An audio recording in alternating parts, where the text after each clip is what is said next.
La Clínica en Justicia Terapéutica de Yucatán presenta Saludable Conciencia con el Dr. Paulino Zip. Una hora para explorar las motivaciones, emociones y el comportamiento humano. Aquí, en radioyucatanfm.com.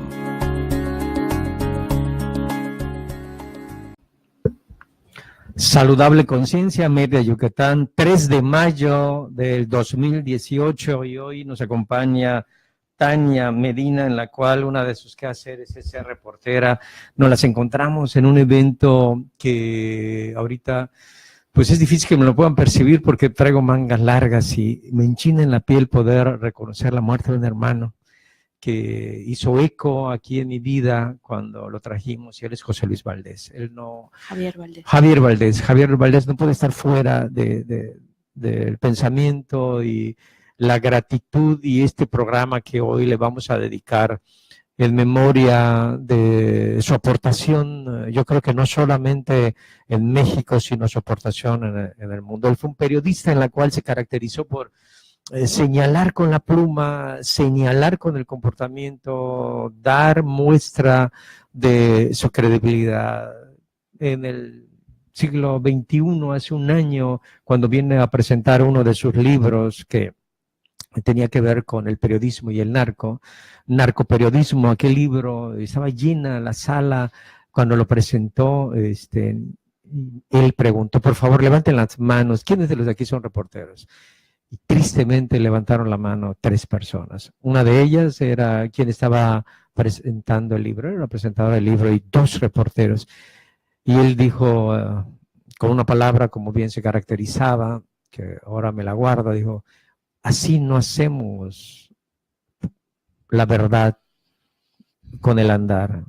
Así lo que hacemos es el silencio para que otros sigan obrando, ¿no? Y de ahí se para y critica la posición de algunos compañeros que se dedican a la comunicación. Pero esta crítica no era la crítica solamente de destruir, era la crítica de avance, de la sugerencia. Y por eso una muestra, él marca un hito en mi vida, y sí necesito decirlo por lo que significa para mí Javier Valdés. Javier Valdés llega a Yucatán por mí, y llega de una manera muy curiosa. Específicamente es un día 21 de junio, estaba yo juntándome las cosas para irme a Europa. Iba yo a presentar un examen del doctorado, y se acerca mi hijo mayor, que ahorita acabo de recibir una llamada de él, él es piloto, y me dice: mira, te tengo un regalo, y yo sé que te gusta este tema, y me regala un libro, porque al día siguiente era mi cumpleaños. Iba a ser 22 de junio, me lo regaló el 21, y el libro era nada menos y nada más Los morros del narco, escrito por Javier. Y le digo: oh, gracias. Y en el correr, porque eran como a la 1 de la mañana, mi avión salía a las 7, y andaba yo juntando las cosas, y meto el libro en la mochila, pues le digo: me lo leo en el avión. Y, adicción. Abro el libro en el avión, y me acabo el libro de volar a Madrid y luego moverme a Italia. O sea, me acabo el libro en 2 días. Y me acuerdo que estando ya en Europa, le digo a una psicóloga que colaboraba conmigo, a Isis, y a Isis Sosa, que también te dedico esto, Isis, por lo que tú contribuiste. Y le digo: averígüame quién es este. Y le doy los nombres, le mando una foto, y se dedica a averiguar quién es Javier Valdés. Y a la vuelta de 4 horas me dice: ya traigo su número, ya traigo su correo, ya traigo su Facebook. Y le digo: venga, pues cuando yo regrese lo contactamos. Espérate que me regrese a Mérida y lo contactamos. Y es así que será 6 días después de regreso aquí a Mérida, en la Facultad de Psicología, hago una llamada a eso de las 10 de la mañana, y le digo: oye, mira, Javier, yo soy Paulino, te acabo de leer este libro, le cuento la anécdota, y le digo: oye, por favor, mira, te tengo una propuesta. Yo tengo un centro de investigación de menores infractores, y pues me ayudarían mucho a que vengas a contar tus anécdotas de este libro. No más tengo un problema, Javier. El problema es que yo solo tengo dinero para tus boletos de avión y para dónde dormir y comerías en la casa, pero no tengo dinero para tus honorarios. Y él me contesta, oye, ¿qué te pasa? Me dice, yo soy un reportero. Lo que necesito es lo que me estás ofreciendo. Un auditorio, gente que me pueda escuchar, gente que me pueda leer, y el resto es ganancia. Espérate, no he pago de honorarios. Le digo, ¿estás hablando en serio? Sí, te necesito tales días. Déjame checar si no traigo nada. Me duele la llamada como a la media vez, sí traigo compromisos, pero ya evalué y voy contigo. Y traemos a Javier Valdés. Estamos hablando del 2012, ¿no? Llega Javier Valdés acá y ¡uf! Es un boom, ¿no? Lo pusimos con el gran amigo José Luis Preciado, ahí hace su debut en el quehacer de la radio. En la universidad va a la Facultad de Psicología, a la Facultad de Antropología, llenamos los foros y esto hermana a Javier Valdés con nosotros, ¿no? Y de ahí para la cantidad de veces que ya tuvo que venir a la FILE y a presentar narcoperiodismo, a presentar Mala Hierba, que es la última vez, y en ese qué hacer, vamos a comer aquí a un restaurante conocido, y en el andar de movernos de restaurante a otro, me dice, oye, Paulino, me voy de México. Ya aguanté mucho, y son demasiadas amenazas, ya me han quemado 2 veces el periódico, y me voy en septiembre. Estoy convenciendo a la familia que se marche conmigo, no quieren, pero yo creo que voy a emprender una nueva aventura. Me ofrecieron una cátedra en una universidad, yo no escribo ese tipo de cosas que me piden, pero hoy me voy a animar. Entonces estamos hablando de, creo que mayo, que era, porque vino para la FILE. Marzo. Estamos hablando de marzo, y él tenía planes de irse del país en septiembre de este mismo año, ¿no? De hecho, déjame comentarte en torno a esto. También hubo una plática aquí de que Javier viniera a trabajar aquí a Mérida, ya en el año pasado, este año. O sea, ya Javier ya estaba próximo a abandonar Culiacán, ¿no? Y por una parte igual se entiende no el miedo, sino lo difícil de la decisión que era tomar. O sea, sabíamos que estaba en riesgo su vida, él lo sabía perfectamente, pero era tanto el amor que le tenía a su trabajo, a su tierra, a lo que él hacía, que de verdad, o sea, ¿cuánto tiempo soportó Javier y estuvo en Culiacán bajo amenazas y no se salió, ¿no?, de ese lugar que él tanto amaba y que en el que nació? Y desafortunadamente, a mí no me gusta decir que Javier Valdés murió, no murió. Y aunque suene duro y aunque suene difícil, a Javier lo mataron. Lo mataron por su trabajo, lo mataron por ser una persona que no se callaba. Y cuando digo que no se callaba, no era porque no dejara de hablar, sino porque ante las injusticias, él era el primero que levantaba la voz, ¿no? Entonces, yo me quedo con muchas cosas de Javier, ¿no? Pero yo creo que si hay una palabra que define a Javier como persona, pero sobre todo como periodista, es valiente. Valiente, y es una persona que defendía a toda persona. O sea, a él no le importaba si habías hecho bien o mal. Para él eras un ser humano que necesitaba justicia, que podía, que tenía la voz, pero sobre todo que tenía el derecho de ser escuchado, ¿no? Entonces yo creo que eso también nos hace falta a nosotros, ¿no? El poder ponernos en el lugar del otro e independientemente de cuál sea tu situación, poder expresar el amor que él sentía hacia las demás personas, ¿no? Era una persona bastante amorosa, bastante, pues, fiel a sus convicciones, pero sobre todo era una persona que daba sin esperar a que tú le dieras. O sea, él te podía, si tú le decías en cualquier momento, ¿sabes qué? Me hace falta una libreta. Mira, él, si tenía una libreta, te daba su libreta y te daba su pluma, ¿no? Y no esperaba a que tú se la devolvieras, porque es más, ni siquiera te la pedía, no te la regalaba. Yo creo que una de las cosas más bonitas que me ha dejado este oficio, este trabajo, es haber podido conocerlo, ¿no? Yo lo conocí en la FILE y fue una coincidencia bastante bonita, porque yo iba como a muchos, vemos el narcotráfico, vemos la violencia como algo lejano, lo vemos como, bueno, eso no puede pasar en México, porque tú vives en un lugar donde eso no sucede, ¿no? O al menos no se ve tan a flor de piel, o sea, no sales y ves a la gente muerta. Entonces, yo nunca he visto una serie de narcos, ¿no? O sea, nunca he visto un programa de narcotráfico, o sea, no. Yo lo que tengo del narcotráfico lo he leído, ¿no? He visto documentales, pero desde otra perspectiva, ¿no? Y me pasó lo mismo con Javier, o sea, él llega a la Filey a presentar Huérfanos del Narco, que en esa ocasión creo que venía Enrique Osorno a presentar un libro y ya no llegó, y metieron a Javier. Entonces, como cualquier persona, llegué y me senté y empecé a escuchar lo que decía.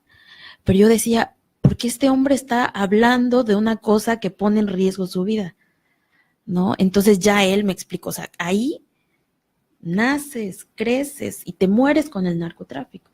Él siempre decía que el narcotráfico se ha metido a la alcoba de las casas de la sociedad culichi, ¿no? Ellos duermen con el narco. Entonces tú empiezas a darte cuenta que para lo que nosotros no es nada normal, para ellos lo ven completamente cotidiano. Y yo le pregunté, oye, pero ¿por qué hablas del narco, no? O sea, pudiendo hablar de otras cosas. Y me dijo, porque si yo no hablara del narco, me dijo otra palabra, ¿no? Pero es hacerme tonto, ¿no? O sea, si no les damos voz nosotros, ¿quién se la va a dar? Entonces, Javier Valdés dio la vida en una metáfora inspirada en la realidad. Claro. Porque se la cobraron por la convicción, por la pluma, por levantar la mano, por señalar. ¿Okay? Y los que estuvimos cerca, si alguien aquí nos escucha y fue a las conferencias como tú asististe, o te fuiste a tomar un trago con él, o te fuiste a comer, creo que estarán remembrando el posicionamiento que él siempre ha tenido de manera social, de manera periodística, okay, de manera académica, porque él sin saber, y además no era su intención, pero ahí se le pegaba en el camino todo lo que dejaba en sus enseñanzas, en sus conferencias, el cuestionamiento, el replantear la conceptualización del narcotráfico. Y hoy viene a la mano tu memoria, hermano, a donde estés. Y tú sabes el audio último que nos mandamos cuando te marchaste por última vez y hablamos, ¿no? Tú sabes lo que nos dijimos, el libro que nos compartimos, ¿ok? Y como anillo al dedo, hoy es día de la libertad de expresión, de prensa. A tu nombre, hermano, que en algún lugar debes estar sentado chingándonos, ¿no? Mirándonos y diciendo, ¡ah, cabrón! ¿No? Sí. Muy el estilo del señor Valdés.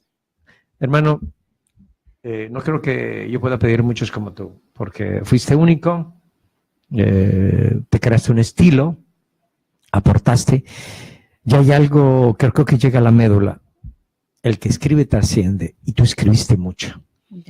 Demasiado. Yo creo que escribió mucho, pero no lo suficiente. Todos nos quedamos con esas ganas de seguir leyendo a Javier, ¿no? En algún punto uno se termina los libros y dices, ¿y ahora qué leo, no? Porque igual ese estilo que él tenía de narrar, o sea, es que, bueno, para mí este hombre era enseñanza pura, porque yo abro un libro de Javier Valdés y fácil te aprendes una o dos palabras nuevas, porque tenía un vocabulario impresionante, ¿no? O sea, yo me he aprendido palabras y las pones en práctica y ya luego dices, pues es que no, la verdad la gente no usa como esas palabras todos los días, ¿no? Pero qué bonito aprender, ¿no? Y como bien dicen, la enseñanza viene en los libros, ¿no? Y yo era de que yo antes de trabajar en noticias de televisión, yo trabajaba en un periódico, en La Jornada Maya. Entonces, en La Jornada Maya era escribir y a veces, te lo juro, no podía ni siquiera empezar una nota, o sea, no podía, o sea, yo ya estaba así como que cansada de buscar cómo iniciar, y le hablaba, y me ponía a platicar con él y le decía, mira, ¿sabes qué está pasando? Esto, y me dice, no, pues, por aquí, por acá, por allá.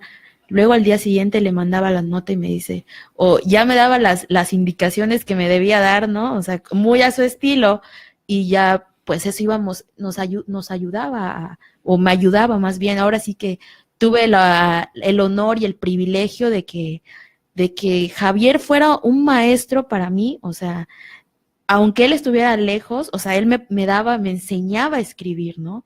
Y yo le decía, ojalá que yo un día pueda escribir como tú, ojalá que yo pueda ser como tú.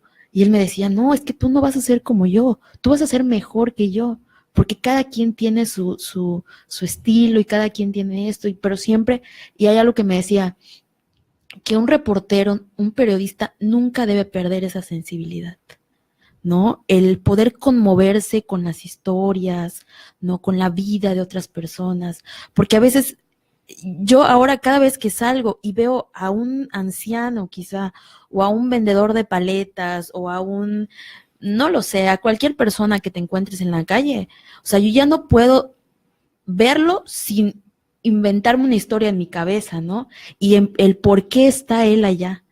Entonces, como dice, él me decía, detrás de cada persona hay una historia y esas historias son las que vale la pena contar, ¿no? Me decía, olvídate del discurso político, olvídate del acto, de todo esto, ¿no? Olvídate de las cifras, busca historias de personas que viven alrededor de ti, ¿no? Entonces, uno se pone a pensar y dice, hombre, esto es lo que debemos contar, ¿no? Nuestra historia, nuestras vidas, nuestros personajes de Yucatán, ¿no?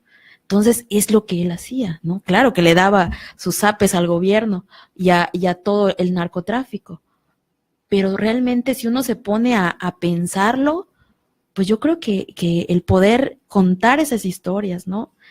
Ayuda demasiado, ayuda a conocernos, pero sobre todo nos ayuda a valorarnos como personas, como ciudadanos. Y en esa dirección, Tania, de lo que tú comentas, tenía una óptica muy peculiar de atrapar las crisis. Uh-huh. Él vivía oliendo y con la mirada atravesando con rayos X, ¿ok? Y con su olfato persiguiendo la presa de la crisis. Porque en esta convulsión, atrás había una historia que él podía atrapar, sabía cómo llegar, la escalaba, la merodeaba, la volvía a endulzar, se retiraba. Y este comentario en relación de lo que estamos ahorita hablando de él, estaba dado por la pasión que le ponía. Cuando él me relataba las historias de cómo las alcanzaba, o sea, era una y otra vez que le repensaba, que no le gustaba mucho cómo había entrado con la historia, y no solo en el escribir, ¿no? Sino en el atraparla para ir a preguntar y poder arrancar eso que los demás no ven y luego el poder plasmarlo. En esta cosmovisión que él tenía de oler, de mirar, de atrapar, de perseguir, estaba la búsqueda de la crisis. Cuando hablo de la crisis, es aquel momento donde uno ya no puede resolver las cosas como en el pasado las había hecho y tiene que buscar otro camino para poder lograrlo. Y él tenía esta característica, él olía las crisis, ¿ok? Y luego con una elegancia que se caracterizaba. Cuando hablo de elegancia, hablo de su estilo que atrapaba y te ponía en el escenario de la crisis, ¿no? Es cuestión que ustedes lean sus obras y me acuerdo bien y compañerita, sabes que te quiero muchísimo, es una colega y un día me dice, tengo que tomar una decisión en mi vida. Mira que tengo la oportunidad para ir a un concurso de belleza, pero tengo mucho miedo porque hay metidas tantas gentes y le digo, mira, tengo un hermano que tengo una medicina que te puede ayudar a decidir. ¿Cómo es eso? Y luego le llevo un libro. Y el libro que le llevo son... Ay, la de las reinas de belleza con los narcos. Exacto, sí. Ok. ¿Cómo escribo un libro donde le dedica a aquellas personas que por su belleza... Mis narcos. Y le entrego, y además estaba dedicado el libro. Y compañera, por respeto a tu nombre, sabes que va para ti este espacio donde... Le digo, no te puedes quedar con este libro, porque fue el primer libro que me acuerdo que me dice, ¿ya leíste este libro? No. Y estábamos caminando, había una librería, se metió, me dice, ven, entramos, compra el libro, él lo paga, compra su libro, ¿no? ¿Cómo se llama? Me pone el autógrafo y me dice, es tuyo. Y ese era un libro con esta anécdota, y creo que hay muchas anécdotas alrededor de la capacidad de perseguir la crisis. Sí, yo creo que también en ese sentido él era muy generoso, o sea, era impresionante. Entonces él tenía un olfato periodístico que te quedas anonadado al ver, ¿no? O sea, pero bien dices, es una elegancia impresionante, porque luego ahora sí que es un viaje leer a Javier Valdés, ¿no? Y es un viaje real, porque son historias que realmente pasan. Y a mí me pasó, o sea, hace un año fue la última vez que yo lo vi en la Filey. Nos fuimos a desayunar y de ahí estuvimos platicando y siempre nos vacilábamos. Bueno, ¿y esta vez qué me trajiste?, le decía. No, pues te traje esto, que no sé qué. No, esta vez no te traje nada, me dijo. Al cabo que ni quería, le decía, ¿no? Nos vacilábamos. No, mijo, sí te traje. Me trajo justo ese libro, Los morros del narco. Entonces agarré y con la misma abrí el libro y lo leí. Y él lo empecé a leer y él estaba ahí. Empecé a leer el primer capítulo. Era un muchachito de 16 años que es sicario y que su última voluntad es, bueno, según esto, no lo atraparon, que quería morir de un balazo en la cabeza y que le destrozaran todo el cráneo, o que lo levantaran, lo torturaran y que sus restos jamás los encontrara su madre, porque no le quería dar el dolor a su madre. Lo digo y se me quiebra la voz porque yo solo cerré el libro y me quedé con una cara de ¿qué es esto? ¿No? Esto es una realidad de México. Y me vio la cara y no me dijo nada, solo se acercó y me dio un abrazo. Y yo le dije, o sea, gracias, le dije, ¿no? O sea, entonces, uno que tiene hermanitos, que tiene primos, que tiene sobrinos, empiezas a plantearte todo este rollo del narcotráfico y lo cercano y no que lo tenemos. Así es.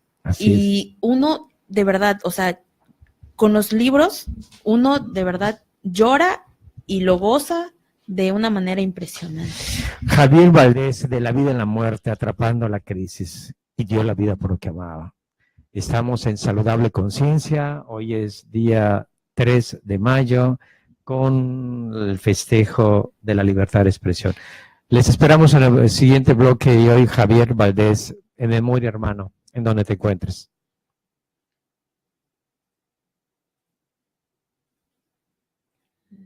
De Yucatán, hoy estamos con un calor que se pone muy rico, al igual estamos festejando el Día de la Santa Cruz, que ¿no? Para nosotros, que es los alarifes, en la cual los alarifes, igual toda esta persona que se dedica a la construcción, hoy hacen una fiesta que conmemoran el Día de la Santa Cruz, que permite dar, ellos hacen una ofrenda, todo lugar donde estén haciendo una construcción, ponen ahí una cruz, hacen un convivio, y hoy empata perfectamente con otro tema que es la libertad de prensa, que hoy estamos en día 3, y viene a colación la vida de este compañero que pudimos, como ustedes pueden ir notando en el bloque anterior, y ahorita volvemos a recorrer esta relación tan profunda que tuvimos con Javier Valdés, con miles de anécdotas. O sea, creo que no hay paso y no hay palabra y frase que se haya dado con él que no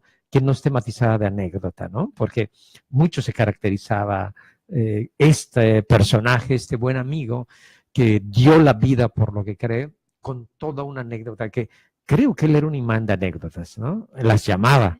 Y las generaba. Ajá. Porque siempre que estabas con él y podías platicar, podías compartir un café o una comida, siempre salía alguna plática chistosa, o en el camino te encontrabas cualquier cosa y te contaba una historia y tú le contabas una, y de ahí vienen los recuerdos, ¿no? O sea, yo siempre había sido muy celosa de no contar lo que platicaba con Javier, porque yo siempre he creído que hay cosas que se guardan para uno solito, ¿no? Pero yo creo que ahorita es el momento de compartirlas con todo mundo, ¿no? De contar lo dichoso que puede ser uno al conocer a tan buenas personas, ¿no? Gratas personas, y uno dice, bueno, si yo tuve la oportunidad, que otros conozcan un poquito de él, ¿no? O sea. Sí, mira, en este camino de las anécdotas y las historias, le hablo, le digo, oye, mi hermano, mira, tenemos un instituto, el Instituto Interdisciplinario de Psicología Jurídica, y le digo, oye, y vamos a cumplir 10 años, y por favor, le digo, vamos a develar una placa, permíteme que tú estés en la placa, tú has construido con nosotros el instituto, con todo este empuje que tú le has dado para señalar el comportamiento antisocial, los borros del narco, mis narcos, todo lo que está ahí. Y lo convenzo y dice, viene, voy. Y lo invito para que venga a dar una conferencia magistral el 11 de marzo. Porque ese día es donde nosotros íbamos a cumplir en el 2015 11 años o 10 años de la creación del instituto. Y le digo, oye, ¿tú crees que puedas tener espacio con Roberto Hernández, el cortometraje? ¿No? No fregues, va a ir Roberto Hernández ahí. Sí, le digo, es amigo mío también. Y el que hizo el cortometraje El presunto culpable. Y me dice, hombre, pues sí, esto se va a poner muy bien. Y así es, traigo a Roberto Hernández, imagínense el pastel, ¿no? Roberto Hernández con todo un cambio. De hecho, Roberto Hernández empuja parte del nuevo sistema de oralidad de México, ¿no? El cortometraje que él pone al descubierto, ¿no? O sea, atreve como lo es Javier, o sea, atreve a poner todo esto que estaba pasando en las cárceles, ¿no? Y me dice, no, esto se va a poner muy bien. Entonces, traemos a Roberto Hernández, que fue un hitazo, y a la par iba caminando Javier. Pues entonces resulta que me dice, tengo un problema, me tengo que regresar porque yo doy una conferencia magistral y eso hace 2 años que la amarré. Le digo, vamos, tú pones lo que tengas que hacer y luego te llevamos al aeropuerto. Y dice, va. Pues él era un guerrillero y él se sumaba a las causas y al igual se adaptaba. Y me acuerdo bien, y hace como unos 5 o 10 días andaba mirando unas fotos en la puerta del instituto, que aquí en la calle 60, número 330, hay una placa donde ahí develamos y está el nombre de Roberto Hernández y está el nombre de Javier Valdés, en memoria de 10 años del instituto. Y así, anécdotas y anécdotas y anécdotas de vida, el consolidado en que lo que tenía que hacer era contar. Justo hoy entregaron un premio en memoria de él y de Miroslava Breach, de derechos humanos y de investigación, ¿no? Igual en este día que creo que Javier en este día viene como muy ahora sí que a meterse en todos lados, porque yo creo que si hay una persona ahorita que tú preguntes y pidas, o sea, una referencia del periodismo de peligro, ¿no? Por llamarlo de alguna forma, en México es Javier Valdés. Y también está Miroslava Breach, y también está Espinosa, y también están todos ellos a los que han matado, porque es muy trágico también que nosotros digamos, es que se están muriendo. No se están muriendo los periodistas, los están matando por su trabajo, por valientes, por honestos, por denunciar, ¿no? Entonces, realmente hoy ves que es la libertad de prensa, pero realmente te preguntas si existe la libertad de prensa, ¿no? O sea, si realmente la prensa es libre aquí en México, ¿no? O sea, si de verdad no están bajo amenazas, porque Javier lo decía en sus libros, o sea, yo creo que uno de mis libros favoritos de Javier es Narcoperiodismo, porque te contaba lo que pasa dentro de las redacciones y él lo cuenta así, te habla un cártel y te dice publicas esto y te habla el otro y te dicen publicas esto, entonces, ¿a quién le haces caso? Cuando tienes encañonadas las pistolas de los dos lados, ¿no? O sea, si le obedeces a uno te mata al otro y si no, al otro, entonces, ¿qué haces? Estás en medio de los intereses. De la pelea, ¿no? O sea, estás en medio de la balacera y lo único que puedes hacer es cubrirte con las manos, que al final pues no te cubren nada, o sea, no te protegen en nada, ¿no? Entonces uno se pone a pensar, ¿realmente la prensa es libre en México? ¿No? Claro.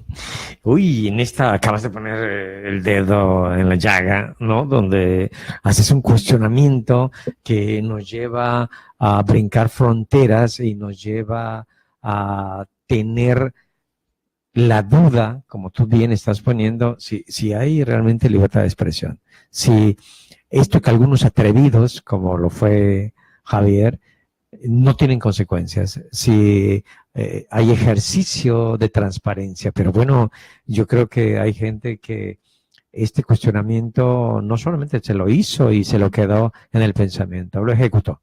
Se puso en la trinchera, ¿ok? En vez de tomar una pistola, tomó una pluma, ¿ok? Y en vez de tener un blanco que fuese un ser humano, tuvo un hoja de papel, ¿ok? Y en vez de ponerse a gritar, se puso a escribir. Se puso a escribir para que la gente se enterara, ¿no? Y una de las frases, yo creo que ahora sí que es la frase, no es cualquier frase, ¿no? Es la frase, lo que dijo después del asesinato de Miroslava, ¿no? O sea, que yo creo que fue y sigue siendo hasta ahorita la bandera de muchos, ¿no? Que dice que nos maten a todos, si esa es la condena de muerte por reportear en este infierno, dice, no al silencio.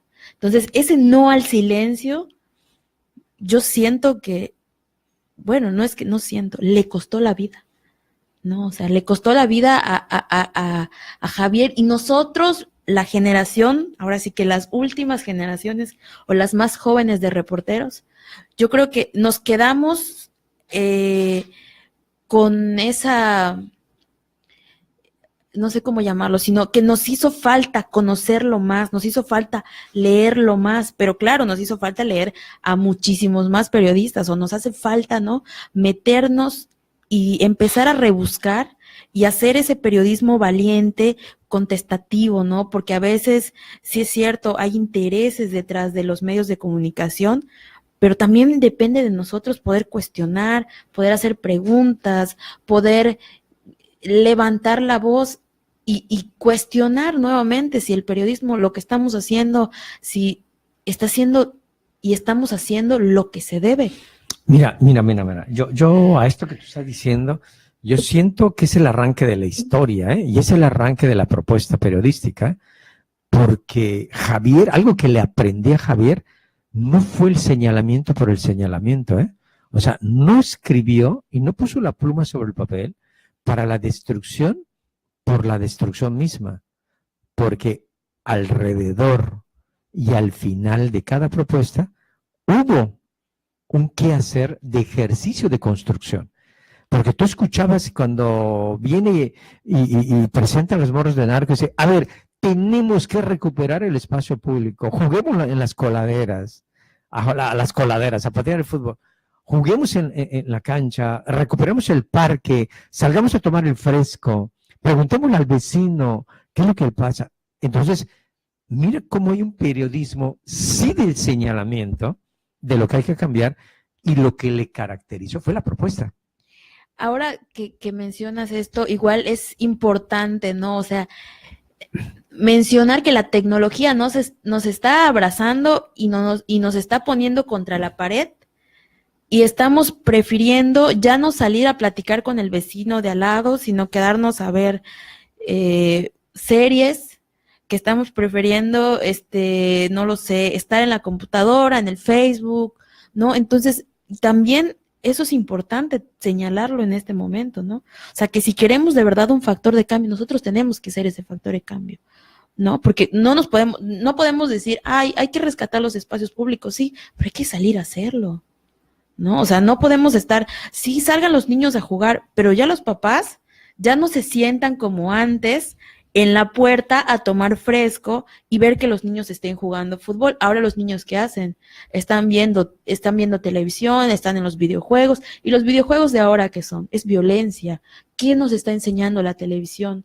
¿No? Cualquier tipo de programa ahorita nos está hablando, porque es lo de moda, el narcotráfico, conseguir dinero fácil, pues tenemos, ahora sí que el meme de siempre es este programa que pasan de La Rosa de Guadalupe, que pues sí, sí es cierto, sí refleja hasta cierto punto una realidad, pero ¿quiénes se están sentando a verlo? O sea, se están sentando la familia completa, pudiendo aprovechar ese momento en a lo mejor cenar, platicar, o sea, estamos haciendo actividades que están suplantando a otras que antes eran tan normal, ¿no? O sea, yo sí me acuerdo cuando tenía 9, 10 años que ver a mis papás sentados mientras los vecinitos de la colonia y yo jugábamos palitos chinos o jugábamos cazavenado, ¿no? Que aquí es como muy típico.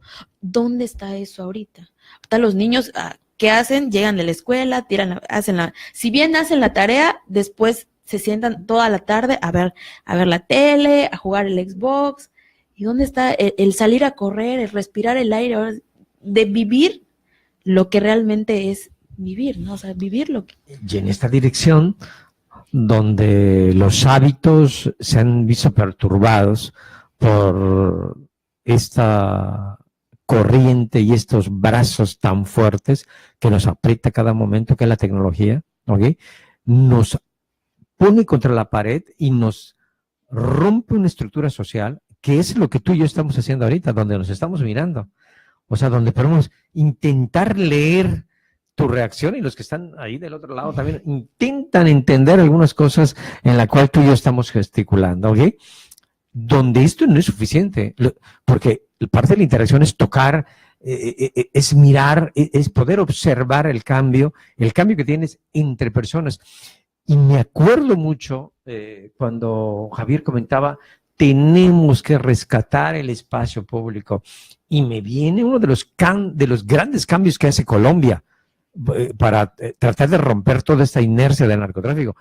Colombia iba a los parques donde estaba el narco y ¿qué hacía? Ponía allí un cobertor y empezaba a poner proyecciones hasta que lograba que la gente sacara sus sillitas, luego empezó a llevar que comer y empezó a hacer el cine público. O sea, documentamos y vean lo que sucedió en Colombia y esto es una manera de rescate público. Si seguimos sobre esta reflexión, esta crítica periodística típica de Javier y de otros reporteros, pero al que conocemos a Javier escribía y señalaba lo que se necesitaba cambiar, pero había propuesta. Daba una posible solución. Y se votaba. Y no la solución casera de lo cotidiano, lo tradicional, porque entre su base, Javier era sociólogo, y podía tener y tenía un andamiaje de poder entender la interacción social. Y en esa dinámica, puesto en la lectura, es por eso que tenía, como tú señalabas, la capacidad de tener una cantidad de conceptos nuevos, porque leía. Y no solo porque leía, porque escuchaba al otro. Esto iba amarrado con que una propuesta, o muchas de las que daba, no estaba fuera de la posibilidad. Eso me hace traer a Javier a los espacios académicos. Eso me hace traer a Javier a la Universidad de Yucatán para que lo escucharan, para que vieran que existe posibilidades desde una óptica fina. Él no tenía estadísticas. Esa no era su virtud ni la necesitaba. Su virtud era la agudeza de poder leer el fenómeno humano y al final sintetizarlo en una historia. Y agarradito de la mano, puesta la propuesta a dónde llegar para que esta historia pudiese ser diferente. La que tú quisieras. ¿Mis narco? ¿Los moros de narco? ¿Narcoperiodismo? ¿Hierba mala? ¿Cuál? La que tú quisieras. Porque ibas a encontrar en el texto el señalamiento como la posible solución. Claro, sí. Sobre todo, ahorita que mencionas mala hierba, escasamente mes y medio, no recuerdo exactamente la fecha, pero fue para marzo, cuando publicó la columna de Mala Hierba. Él la publicaba todos los lunes. Entonces siempre la compartía en Facebook y si por alguna u otra razón no la compartía, le mandabas un inbox y la mandaba, ¿no? Entonces, me acuerdo perfectamente y yo creo que eso fue ya algo que él sabía y que quizá hasta cierto punto él ya lo había aceptado. Y menciono esta columna porque se llamaba Te van a matar y habla de un periodista, ¿no? O sea, básicamente creo que se miró al espejo y le escribió, ¿no? Entonces, habla de un periodista experimentado, que se conocía muy bien su zona, que había escrito de tantas cosas y que ya lo habían amenazado en infinidad de ocasiones, hasta que llega el día y lo matan. O sea, un mes y medio después, o sea, más o menos, matan a Javier el 15 de mayo, que ya está próximo igual a cumplirse un año. Entonces dices, realmente él, o sea, te pones a pensar y hasta cierto punto fue un suicida voluntario. Anunció su muerte, Me ¿no? atrevo a decirlo así porque él sabía lo que se exponía y yo siento que Javier traía una mochilita con una bomba de tiempo adentro y que iba a explotar en cualquier momento, pero en vez de soltarla solo la agarraba más para que se dieran cuenta de que a veces eso es lo que hay que hacer, a veces no hay que tratar de soltar los problemas, sino buscarle solución, que era lo que él hacía y él planteaba, ¿no? O sea, y ahorita ya hay pues un preso por la muerte de Javier. 3 días, ¿no? Que lo atraparon. Hablan de otro que ya está muerto, pero pues la verdad es que yo soy un poquito Escéptica. de esto. Recordemos que estamos en un año político, ¿no? Estamos a punto de cambiar un gobierno de la República, estamos viendo cambios en todos lados, pero también siento que es bueno poder tener un poquito, ¿no? De esa esperanza de poder hacer justicia. Empezar que en México quizá empiece a haber un poquito de justicia, ¿no? Pero también no hay que olvidar, ahí viene Miroslava atrás y viene Rubén Espinosa y vienen todos estos que se han ido también y que han sido, o sea, muertos. O sea, en México se resuelve el 1% del 100 de los casos de periodistas asesinados. Entonces, algo se está haciendo mal, ¿no? O sea, el trabajo periodístico está, pero ¿qué pasa cuando ahora sí que le jalan la cola al gato? O sea, te presento, pero bueno, tu autoridad te mueve intereses y no te conviene, entonces silencias y por ende no va a haber justicia. Y creo que en esta dirección de lo último que planteas, regresamos al punto y al pivote, está en crisis. Estamos en una crisis donde la crisis, en la definición de los asiáticos, es la oportunidad del cambio. Los asiáticos no miran la crisis como el debacle, no miran la crisis como el término, no miran la crisis como el concepto puede llevarse a lo peyorativo, sino miran la crisis como es la oportunidad de cambiar. Y hoy con lo que tú dices, de que ya tienen ahí a alguien atrapado, aunque sabemos que son tiempos políticos, y pone sobre la mesa una palabra y un concepto de vida y de salud, que es la esperanza, ¿no? Sí. Muerta la esperanza, el alma de los humanos, porque el alma, para poder estar ahí, vigente, necesita alimentarse de esperanza. Y en este contexto, es importante que a los que nos escuchen direccionando el objeto de este programa de Saludable Conciencia, que es la ciencia, hay un fenómeno que se llama crisis. Y la crisis es cuando la persona ya no puede resolver un problema como cotidianamente lo ha resuelto. Sus capacidades de solución, de pensamiento, de emoción y de comportamiento ya no le dan. Y entonces se desajusta temporalmente porque no sabe cómo enfrentarlo.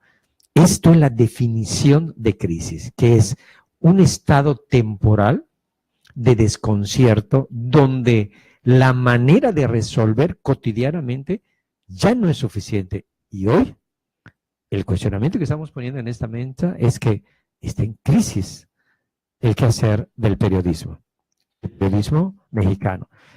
Pero esto, pensándole bien, ya no solo el periodismo mexicano. Ayer hubo una manifestación de los periodistas que mueren en un bombazo, ¿no? Están haciendo un reportaje y llega un kamikaze y se explota con ellas, ¿no? Y fuera de que sea el periodista que ataca o que levanta la voz, también estamos viendo que hace poquito, no sé si tuviste la oportunidad de ver, una reportera de un canal de deportes está haciendo un enlace en vivo y los aficionados pues las están manoseando, ella lo dijo, me están manoseando, ahora sí que la estaban pues abusando. hasta cierto punto, como cotidianamente se dice, metiendo mano, ¿no? Entonces ella se voltea y les da de microfonazos. Entonces cualquier persona que pueda ver esto sin tener un contexto puede decir que qué grosera o por qué lo está haciendo, pero pues lo malo es cuando empezamos a ver esto cotidiano, porque yo veía los comentarios de esta publicación y decían, pues ¿para qué la ponen allá? La están exponiendo, ¿no? Es que quieren vender la imagen de una chava guapa y que no sé qué, y a eso se exponen. O sea, yo ahí creo que estamos viendo el acoso sexual como algo cotidiano, como algo tan normal a lo que los humanos estamos acostumbrados y que las mujeres no podemos ahora sí que hacer este tipo de cosas, porque nos exponemos, ¿no? O sea, yo estaba leyendo y decían, el problema no es no es tu cuerpo, el problema no es tu ropa, el problema es de las personas que no se saben ahora sí que controlar, o sea, porque y es la cultura del respeto, ¿no? O sea, los límites, o sea, yo puedo mirar y tengo que respetar al otro. Es tan fácil, porque o sea, con los animales es tan obvio, o sea, si tú tienes a un perro y le enseñas a que se sienta ahí y que no debe bajar las cosas de la mesa, la comida, lo hace. Entonces no puede ser que los perros, los animales, obedezcan y los seres humanos no podamos tener ese control sobre nuestras acciones, ¿no? Y ahí viene otra vez o sea, el ser mujer, ser reportera, te hace aún más vulnerable. Y yo creo que en este contexto lo estamos viendo que en todos lados se está viviendo. Entonces, en todos lados hay esta crisis, no solo a los que reportean en el norte y están esquivando balas, también lo estamos viendo a quien se va a un estadio a llevar cómo los fanáticos están celebrando. Ahora le dicen que por llevar la nota de color, ¿no? De los gritos, del ambiente, se está exponiendo. Entonces, estamos pensando, ¿estamos haciendo bien o estamos haciendo las cosas mal? Estamos viendo lo cotidiano, lo que no debería ser cotidiano, como cotidiano, ¿no? Claro, y entonces aquí entra el fenómeno de normalizar la violencia. Claro. Lo cotidiano pasa a ser normal y en esta normalización empezamos a romper las fronteras del respeto del otro y esto hace un desajuste en la interacción social donde los límites se rompen y es necesario, como mucho de lo que ustedes han hecho, de lo que Javier hizo mucho tiempo, de lo que estaba comprometido, señalar qué es lo pertinente para poder tener una convivencia sana de manera social. Entonces, si nosotros vamos haciendo un andamiaje y vamos sumando y vamos dejando en concreto el día de hoy y el espíritu de Javier que nos escucha donde esté, ¿okay? El periodismo sano, el periodismo de vanguardia no es el que señala y rompe con la intención de su pluma. Es el periodismo que señala y propone qué es lo posible para que esto mejore. Creo que es aquí donde él, en comentario de unos compañeros periodistas, dicen, creo que una de las palas que empezó a cavar la tumba de Javier fue el libro de narcoperiodismo, donde es una cantidad de señalamientos. Yo creo que eso ya venía atrás, porque siempre ha sido un hombre muy contestativo, ¿no? Siempre fue. O sea, yo creo que meterse en camisa de 11 varas, ¿no? Esa entrevista que hizo y que pues no le gustó a Dámaso López, esa entrevista, porque si te pones a leer lo que dicen las notas, que lo mandaron a matar porque no les gustó la publicación, y él siempre lo dijo, lo contó, o sea, ellos iban dejando Río 12 de esa entrevista. ¿Qué hacían? Camionetas atrás, como ellos iban dejando los ejemplares, los asentaban en la mesa, entraba una persona, los compraba y los subía, ¿no? O sea, se los iban llevando, y así fue por todo Sinaloa, donde se lee Río 12. Entonces, ahí había declaraciones que no se deberían, o que no querían que se leyeran, ¿no? Entonces, que no querían que llegara la gente. Anterior a esto, es importante decir que habían atacado a soldados en Culiacán, mataron a soldados. y quemaron el convoy, y esto se les adjudicaba a los hijos del Chapo, ¿no? Y ellos se deslindaban. Y entonces ahí, recordemos que cae el Chapo y los hijos tienen el poder. Damaso, que es el licenciado, es compadre del Chapo, lo ayuda a escapar de la cárcel. Hay una pelea de intereses por manejar la zona. Entonces Javier estaba en medio y se mete y da las versiones y empieza a meterse en este lugar, en este tema, demasiado peligroso, más lo que ya había hecho. Ahora sí que ya es como le quisieron, quizá porque le hablaron y le dijeron, oye, que no salga. Y ahora sí que Javier, por sus pistolas, dijo, yo lo publico porque lo publico. Y pues aquí es el resultado, ¿no? Difícil. Uy, miren, del norte al sur, ¿no? Javier Valdés, del norte al sur, porque se movió en todo el país, Sí. ¿no? Escribió, señaló, compartió, y hoy estamos haciendo remembranza de nuestra vida y nuestro andar con él, porque él, como tú muchas veces señalaste, en su característica, la generosidad. Vino, dio, aportó, señaló.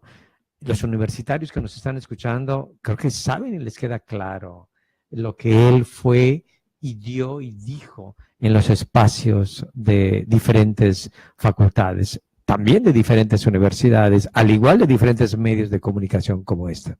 El periodismo hoy en México está en crisis, y si está en crisis, esta definición dirigida a la oportunidad de cambio. Claro. Y no solamente el señalamiento, sino la propuesta, agárrate la mano. Saludable conciencia en su espacio de reflexión, y hoy gracias por aceptar y emocionarnos con alguien que compartimos espacios, ¿no? Y me atrevo a decir, y sí, lo acabo de sentir, ¿no? Alguien que amó a una misma persona, que fue a Javier, porque era de amarse a un hombre Claro, como él. no, o sea, no había oportunidad, era lo quieres O porque lo lo odias. quieres, no, a él no lo podías odiar, lo quieres porque era una persona tan buena, de verdad, o sea, yo creo que son de esas personas a las que le agradeces a la vida habértelas encontrado, ¿no?